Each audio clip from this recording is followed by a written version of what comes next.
Kalau ada yang masogok, berarti ada juga yang disogok. Jangan salahkan yang masogok, karena yang disalahkan juga yang menerima sogok. Tapi yang masogok sama yang disogok, insya Allah tidak berdosa. Iya, insya Allah tidak berdosa. Saya sudah cari-cari hadisnya, saya tidak temukan satu hadis pun yang mengatakan orang yang disogok dan menyogok itu berdosa. Tidak ada.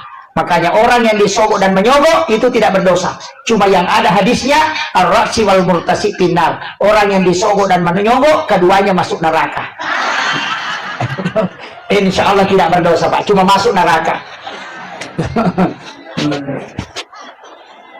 Karena kalau berdosa masih bisa bertaubat. Tapi kenapa neraka? Karena pemimpin negara bisa rusak ketika dia diangkat karena membayar. Itu bahayanya. Makanya ada pemimpin, ada penguasa. Nah, biasanya kalau disogok, menyogok kemudian naik, maka dia penguasa bukan pemimpin. Kalau penguasa, apapun yang dilakukan pasti merusak. Tapi kalau pemimpin, apapun yang dia lakukan walaupun berusaha, tetap pasti akan melakukan kebaikan karena dia punya sanad. Ini harus ditahu.